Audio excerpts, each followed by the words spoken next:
बघितली धनंजयची ज्या आंदोलनाचा त्यांनी इशारा दिला त्या निमित्ताने मी त्याला भेटलं पाहिजे, गावकऱ्यांना भेटलं पाहिजे. जर अशा प्रकारे भयभीत वातावरण आमच्या गावामध्ये होतंय, कुटुंबाचं होतंय, तर मायबाप सरकार न्याय कधी देणार आहे आणि न्याय देण्याच्या संदर्भात सरकार पॉझिटिव्ह आहे का?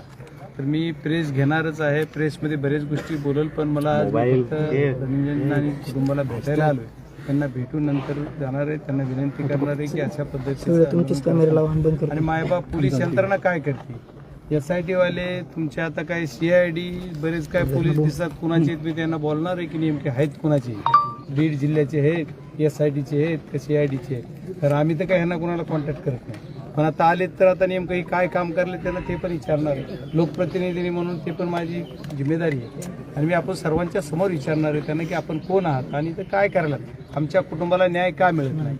एवढ्या दिवस झालं, आज 35-36 दिवस उलटले तरी सुद्धा आरोपीला 302 मध्ये घेतलं जात नाही. मोका लावला जातो तर मेन आरोपी सोडून मोका लावला जातो. सन्माननीय मुख्यमंत्री महोदय म्हणतात की मी कुणालाही सोडणार नाही, मग कुणाला धरायचे तेही कळाना. एक आरोपी आणखी फरार आहे. जर आरोपीला त्यांनी सांगितलं होतं की मी योग्य पद्धतीनं योग्य दिशानं तपास करेल, पण तपासाचे सूत्र कशा पद्धतीनं चालले, ज्या आरोपीचे सपोर्ट करणारे लोक आहेत, ज्यांनी मदत केली, या लोकांना सुद्धा आणखी मोकाट सोडले. आरोपीवर महाराष्ट्रामध्ये विविध ठिकाणी गुन्हे दाखल करायला लोक जातात, तिथं गुन्हे दाखल करून घेतले जात नाहीत. ही दुर्दैवी घटना आहे. अरे आतापर्यंत माझ्या लोकसभेच्या निवडणुकीच्या वेळेस जी लोक त्या हार्वेस्टर संदर्भात ग्रँड हॉटेलला हॉटेल ते यशवदीप ग्रँड काय त्या हॉटेलला आले, तिथं कालवा झाला, त्या लोकांना मारून लावलं. मी त्याला तुम्हाला सर्व मीडियाला पण बोललो, पण मीडियावाल्यांनी दखल घेतली नाही, प्रिंट मीडियावाल्यांनी कुणी नाही, पोलीस स्टेशनला त्यांची कंप्लेंट नाही. आणि मी माझ्या बाईटमध्ये जे बोललो की अरे ही असं जर असेल तर किती चुकीचं आहे. मग ह्याची सुरुवात कधी झालेली आहे? तर माझी मुख्यमंत्री महोदयांना आणि जे कोणी सर्व या सत्ताधारी पक्षाचे लोक आहेत त्यांना विनंती आहे की तुम्ही खऱ्या अर्थानं आम्हाला न्याय देणार आहात. तुम्ही आम्हाला जर न्याय देणार नसाल तर मग विनाकारण कशामुळे याचा असं बाजार करताय. आम्हाला न्याय देणार नसाल तुम्ही तर पहिली 55 म्हणल्यासारखं होऊन जाईल. मला कुठलं राजकारण करायचं नाही, जातीपातीवर बोलायचं नाही, कशावर बोलायचं नाही. माझी मागणी एकच आहे की आमच्या कुटुंबाला न्याय पाहिजे, आम्हाला न्याय पाहिजे. आम्हाला गावकऱ्यांच्या भावना बघितल्या पाहिजेत, परिसराच्या भावना बघितल्या पाहिजेत, जिल्ह्याच्या भावना बघितल्या पाहिजेत. मायबाप पोलीस यंत्रणेने सुद्धा त्या पद्धतीने काम केलं पाहिजे. पोलीस यंत्रणेचे बरेच काही विषय मी सर्व येणारे जे आता मला प्रेस घ्यायची त्याच्यामध्ये बरेच काही मी खुलासे करणार आहे, बऱ्याच काही गोष्टी आणखी उघड करणार आहे. ज्या गोष्टी मला विनाकारण डोलबाजी करायची नाही, पण मी पुराव्यानेशी पहिल्यांदा प्रेसला कागद घेऊन बसणार आहे. एक गोष्ट अशी आहे की ह्यांनी देशमुख कुटुंबांनी टोकाचं पाऊल उचललेलं आहे, गावकरी त्यांच्या बरोबर आहे. तुम्ही काय विनंती करणार आहेत का ते जीवन संपवण्याची भाषा करताय? अहो मग त्याच्यासाठी तर मी आलोय. असं जीवन संपवून चालणार नाही. एक आमचा कार्यकर्ता गेलाय, एक माझा भाऊ गेलाय, दुसरा आहे त्यांनी जीवन संपवण्याची भाषा करू नये. त्यांना मी समजावून सांगायसाठीच आलोय.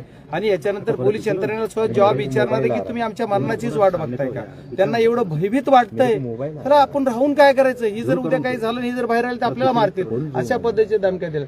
अहो या जॉबामध्ये सुद्धा पोलीस यंत्रणेला या संतोष देशमुखांचे जी भाऊ आहेत धनंजय देशमुख आणि आमच्या ताईसाहेब यांनी दोघांनी सुद्धा जॉबात दिलंय की याच्यामुळे धोका आहे असं संतोषनी सांगितलं. तरी मग त्या माणसाला 302 मध्ये घ्यायला एवढा वेळ का लागतोय? कुणाचा पोलीस यंत्रणेला फोन सापडत नाही. खरंच सापडत नाही का? खरंच गुन्हेगार बोलत नाही का? पोलिसांना कसं बोलतं करायचं हे माहित नाही, पोलिसाला ते कळत नाही. पोलीस कुणाला वाचवतायत आणि कुणाच्या प्रेशरनं वाचवतायत? SIT नेमली SITचं काय काम आहे? SITनं काय काम केलंय? CID जी आहे ते CID मध्ये सुद्धा कुठं CIDला सरेंडर होतात त्यांच्या ऑफिसला आणि सरेंडर होत CID त्या गुन्हेगारला का पकडत नाहीत? त्याची गाडी जप्त केली मी बोलल्यानंतर, पुन्हा त्याला आणखी पकडत नाहीत. मग या CID बरोबर सेटलमेंट करूनच हा आरोपी सरेंडर झाला का? हे सुद्धा प्रश्न आहे. आणि मी ही जॉब प्रत्येक विचारणार आहे. आणि जर याच्यावर नाही झालं तर मी काल रात्री 12:22 का 15 मिनिटाला साधारणतः ट्विट केलंय आणि मी सांगितलंय त्याच्यामध्ये की मी सुद्धा याच्या आंदोलनामध्ये वेगळा पवित्रा पुढच्या वेळेस घेणार आणि त्याचे जर बघणार आहे 2 दिवस काय होतं.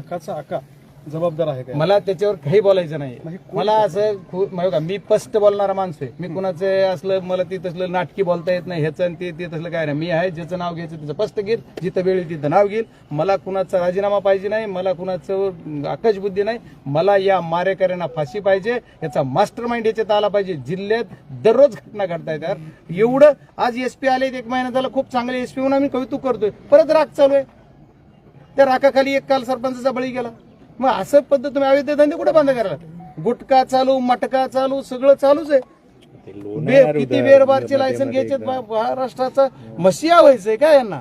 एवढे बेरबार बीड जिल्ह्यात तळ काढून. मग ह्या पद्धतीवर आज जर कुणी बोललं नाही, आज जर नाही केलं, ठीक आहे, काय कुणाचं काय होईल, जीवावर बेतेल हे मला माहित नाही. पण माझं एकच म्हणणं आहे की या सर्व गोष्टी करताना जर आज कुणी लोकप्रतिनिधी म्हणून मला बीड जिल्ह्याचं लोकांनी निवडून दिलंय आणि मी जर नाही बोललो तर मला लोक कदापि माफ करणार नाहीत. त्याच्यामुळे मी याच्यावर बोलणार, शेवटपर्यंत बोलणार. हे सर्व जणांना फाशी उचतो बोलणार. मोर्चा निघतायत आणि आता हे टोकाचं आंदोलन होतं, सरकार गांभीर्याने घेत नाही. आम्ही तुमच्या सर्व प्रश्नाचं उत्तर मी आता दिलेलं आहे की मोर्चे निघतात, हे मोर्चे आम्ही काढतोय. सर्व जनतेमध्ये उद्रेक आहे. तरी जर सरकार मायबापला कळत नाही की असं का होत आहे, या पोलीस यंत्रणेला का वाटतं? मग आमचे जीव आणखी दुसरा घ्यायची वाट बघतायत का? नेमकं कशामुळे होतं? या यंत्रणेवर मी पहिल्यांदा आज बोलतोय आणि मी प्रेसमध्ये बोलणार आहे सर्व गोष्टी की मला या सर्व यंत्रणेवरच आता संशय पैदा होतोय किंवा संशय निर्माण होतोय. या सर्व गोष्टी करताना यंत्रणाच का? कारण जे आरोपी खंडणीमधला सरेंडर व्हायच्या अगोदर लाईन लागली, काहीतरी 29 काही 40 काही लोक तपासले. ह्यांना काहीतरी यांच्या अकाउंटवर हे पैसे दिलेत नाही. ही लोक कोण आहेत? होईच देश. या लोकांना यांनी पैसे पाठवले 40-50 पर्यंत. हे यांचं नातं काय? ही कोण आहेत? समाजाला कळू द्या. मग समाजाला बी कळलं पाहिजे की यांचे काय संबंध आहे आणि यांनी कुणाला काय काय केलं. मीडियाने सुद्धा जागरूकतेनं तुम्ही एवढं काम करताय सर्वजण, तुमचं कौतुक आहे की तुम्ही गेली 36-37 दिवस झाले की तुम्ही रात्रंदिवस हे काम करताय. तुमचा सर्वांना पण सलोट आहे. पोलीस यंत्रणा सुद्धा जे काही चांगलं काम करते ते अधिकारी चांगलेच आहेत, पण SITतले अधिकारी यांचेच मित्र आहेत, त्यांना बदललं जात नाही. मग अशा गोष्टी